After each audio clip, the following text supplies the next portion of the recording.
Bonjour tout le monde, bienvenue à ce workout numéro 25. Ça a de l'air qu'il y a de la neige aujourd'hui partout. C'est terrible. On va devoir s'entraîner à la maison, mais savez-vous quoi? On a un super workout pour vous aujourd'hui. Encore une fois, on travaille beaucoup la ceinture abdominale. Pourquoi on travaille autant la ceinture abdominale? Bien, écoutez, il y a deux raisons principales. La première, c'est que c'est la fondation de tous les mouvements de puissance, si vous voulez, et même les mouvements de CrossFit. Vous voulez être solide en CrossFit, vous voulez être bon aussi à faire de l'haltérophilie au retour, vous voulez être efficace dans vos mouvements de thruster, dans vos mouvements de KB swing, burpees, tous les mouvements fonctionnels passent par un bon gainage. L'autre truc, c'est que c'est très justement fonctionnel pour l'ensemble des sports. Vous êtes à la maison, vous commencez à vous entraîner avec nous, vous êtes des parents de jeunes qui ont besoin de s'entraîner, font nos entraînements chaque jour, donc ils vivent un petit peu les WOD avec nous. Écoutez, le gainage est la fondation de tous les sports, que ce soit pour la course, que ce soit pour le patinage, que ce soit même pour la natation. Si vous avez un bon gainage, si vous avez une bonne structure médiane, vous allez être capable de transférer votre puissance, votre poids de haut en bas de manière beaucoup plus efficace. Et on le sait que l'utilisation des chaînes musculaires est pertinente dans tous les sports. Alors, on fait beaucoup de gainage de core ensemble. Aujourd'hui, on commence l'entraînement qui est encore en 4 phases. On a une phase d'échauffement en 2 étapes, une autre phase d'entraînement de core, puis on finit avec le WOD d'aujourd'hui. La première étape qu'on va faire, on va travailler les épaules. Donc, on va faire des Philly press. Le Philly press, bon, Théo ici, il y a ses dumbbells. On pourrait le faire aussi avec les petits gallons de 4 litres. Comme on a annoncé hier, puis si ce n'est pas encore fait, il y a plusieurs compagnies qui vont vous permettre de vous acheter de l'équipement à la maison. On suggère un minimum d'équipement pour être capable de faire Tonic Home. 2 dumbbells, un hammat, 2 élastiques, un petit élastique de genou, un grand élastique pour être capable de faire des mouvements de gainage, choses comme ça. Donc, vous n'avez pas besoin d'énormément de matériel à la maison, mais c'est un bon temps pour s'équiper. Écoutez, il faut être réaliste. On ne pense pas que le gym va réouvrir avant peut-être encore quelques semaines. Alors, c'est important pour vous, si vous voulez continuer, de peut-être monter un petit peu d'un cran. Les dumbbells deviennent vraiment, vraiment pertinents. Alors, gars, peut-être 55 livres, 45 livres, quelque chose entre les deux. Les femmes, 25, 35. Si vous êtes plus forte, allez-y plus. Si vous êtes un petit peu débutante, vous commencez 15, 25 livres. Chez les jeunes, 10 livres, 8 livres. Très, très intéressant pour nos workouts, permettre de faire bien les mouvements sans nécessairement avoir trop de charge. Alors, commençons. Le Philly press, on va s'asseoir, Théo. Tu peux t'asseoir sur un banc. Ici, nous autres, on a une boîte, mais ça peut être un banc. Alors, on va amener les dumbbells à l'avant, okay, pour vraiment être collés sur nous. Puis, ça va être un côté à la fois, donc un press à la fois. Son gainage reste solide. Tu peux amener tes jambes à 90 degrés en avant, exactement. Et on va faire 5 répétitions par côté avec un tempo, si vous avez un poids un petit peu plus léger, de 3,03. Donc, 3 secondes de montée, 3 secondes de descente et vous faites ça 5 répétitions. Au bout de 5 répétitions, vous allez maintenir la charge en haut, bien en ligne avec les oreilles, pendant 10 secondes. Et ensuite de ça, je vais passer à l'autre côté. Donc là, j'irai en 3,03, boum, 1, 2, 3, je le ramène, je remonte ça. Et après ça, je reste pendant 10 secondes, bras en ligne avec l'oreille, bien positionné. Je vais recommencer ça 3 fois. Cool? Une fois ça fait, là, on amène un nouvel élément vraiment intéressant qui est très rare qu'on voit ça dans les CrossFit parce que c'est un peu funky comme approche, mais on va faire du animal work. Donc, le principe est simple. On utilise tout notre corps en mouvement. On va imiter les gorilles, on va imiter les bear crawl, choses comme ça, pour activer notre gainage, bien échauffer nos épaules, puis imiter certains mouvements animaux. Donc, on ne fera pas la truite musquée aujourd'hui.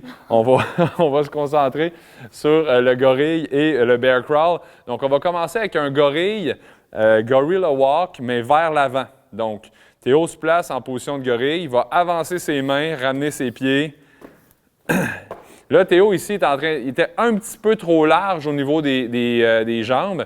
Ce qu'on veut, c'est quand même que le bassin rentre, dans le fond, que mes genoux soient larges puis que mes mains soient en position de squat. Refais-les, Théo, mais les pieds un petit peu moins larges.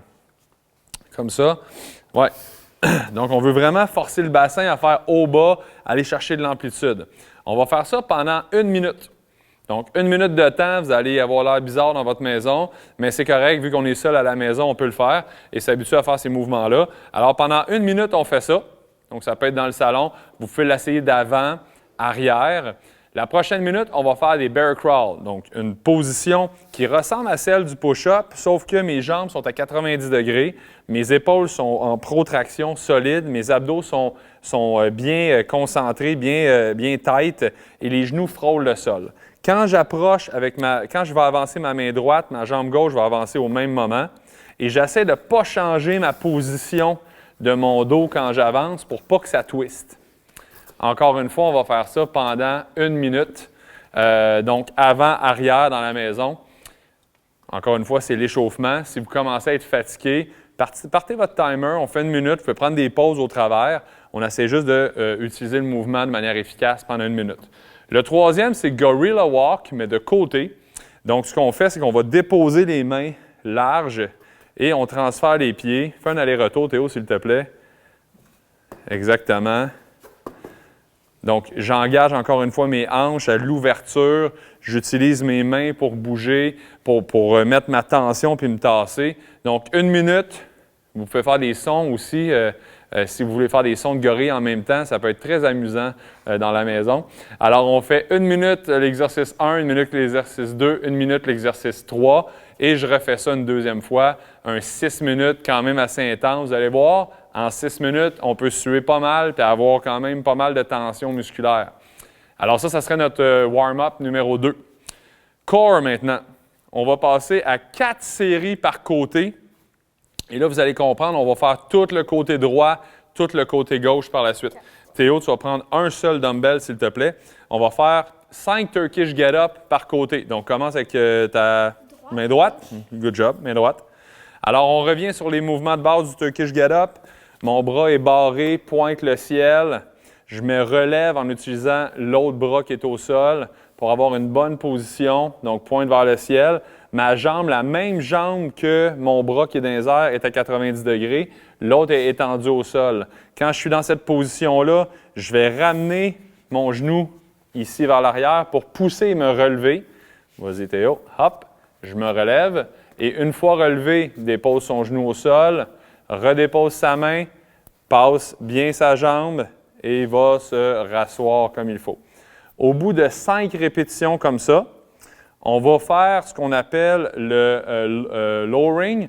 Donc, on va garder la main dans les airs. On va amener les deux jambes à 80, pointe le ciel comme ça. Pointe le ciel. Ton autre main dans les airs, Théo. On va faire des lowering de ce côté-là. Alors, on décolle la tête et les épaules. Et là, on va descendre en gardant celle-là dans les airs. Tranquillement, pointe le sol, remonte. On en fait 5 par côté. Et au bout de 5 répétitions par côté comme ça, vous allez garder la position pendant 20 secondes. Donc, pointe. Celui-là, il va à 45. On le maintient là. Et cette main-là, bien engagée, la tête décollée, les épaules décollées. Et on garde cette position-là 20 secondes. Au bout, c'est très difficile. Au bout de 20 secondes, je vais faire l'autre côté. Comprenez ici que si 8 livres est trop lourd, on peut descendre un petit peu. On peut même le faire sans charge, juste pour dire que je garde ma position. Et là, en faisant ça, c'est qu'on sépare les deux côtés du corps. Donc, je vais chercher mes chaînes croisées qui font en sorte que mon corps ait une bonne stabilité en rotation aussi. Donc, on va travailler un côté à la fois. 5 répétitions de Turkish Get-Up, 5 répétitions de lowering avec une jambe seulement et un 20 secondes hold par la suite. Je fais mon autre côté, je fais ça 4 fois. Donc, très tight, je suis épaules bien échauffées, les abdos solides. J'ai fait un bon échauffement aussi au début avec mes push press, mes Philly press.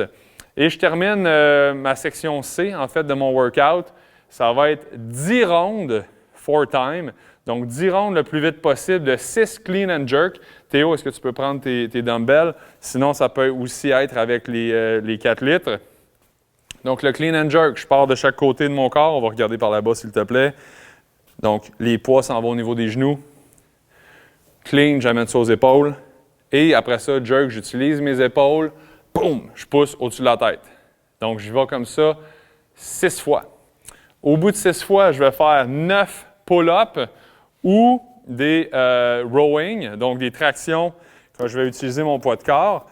Dans le cas ici, bon, écoutez, moi j'ai les boîtes avec une barre que je vais installer pour Théo. On en a déjà parlé à la maison. Si vous avez un bâton de hockey, très, très pertinent de l'utiliser. Si vous avez aussi, et ça, c'est quelque chose qui pourrait vraiment être cool à faire, des serviettes. Vous attachez ça de l'autre côté de la porte. On est capable de faire des pull-up serviettes. Sinon, aussi avec une traction comme ça, j'accroche 2 serviettes que je suis capable d'aller tenir dans mes mains et je fais des tractions. Donc, jambe 90, 9 tractions. Donc, on cherche vraiment à amener, le chest va venir toucher à la barre ici. Non, les mains ne sont pas trop proches, comme dans le cas ici. Théo serait un petit peu trop proche. Normalement, excellent. On veut vraiment que mes mains soient plus larges que les épaules. Alors, 9 fois. Thank you, buddy. Ensuite de ça, on fait 12 front rack lunge. Donc, tu vas aller chercher tes dumbbells ou les poids, je les prendrai à l'avant. Donc, il les tient vraiment devant lui. Et là, tu vas faire un lunge. Ici, on parle d'un lunge arrière. Donc, il recule avec son poids. Sinon, on pourrait faire aussi un lunge avant. Donc, ça travaille encore très, très bien les jambes, fessiers. Et on finit avec 15 set-up. Set-up, on a la position butterfly où on va avoir les jambes ouvertes sur le côté, les pieds collés. Je pars, je m'en viens chercher mes orteils. En essayant de garder, vas-y, fais-en en 2, s'il te plaît, Théo. En essayant de garder les pieds au sol comme ça. J'ai aussi la position carrément fermée, donc à 90 degrés tes jambes, s'il te plaît. Et là, je viendrai chercher mes pieds. Dans le cas où c'est un petit peu trop difficile pour vous, vous pouvez aussi ramener vos talons, tu peux te coucher s'il te plaît, très proche des fesses, très très proche, et simplement chercher à aller toucher les talons. Oh, non, reste comme ça. Fais juste te relever légèrement pour aller toucher tes talons. Pas beaucoup, et voilà. Cool? Fait que 15. 10 rondes le plus rapidement possible, encore une fois, en exécutant bien les mouvements. C'est important qu'on cherche à faire les mouvements le plus vite possible, mais le mieux fait possible. Donc, on travaille à threshold, ce qui est la base du CrossFit. Une exécution parfaite, rapide. Si je suis en train de changer mon pattern de mouvement pour tricher, pour aller plus vite, vraiment pas bon. Ce n'est pas le genre de truc que nous, on vous conseille. Ça amène à des blessures. Par contre, si je suis capable d'être efficace dans mon mouvement, autant chez les jeunes, chez les débutants que chez les avancés, une bonne efficacité technique avec un maximum de vitesse, je suis exactement où est-ce que je veux être dans ce genre d'entraînement-là. Alors, voilà, j'espère que cette journée de neige n'est pas trop déprimante. En tout cas, on a un super workout pour vous. Et on n'oublie pas les différentes plateformes. Allez vous équiper. On a notre chum Marc de chez Body Gym qui attend vos emails, qui est plein de stocks présentement à livrer à la maison. Alors voilà, merci d'être là. On se reparle demain. Salut!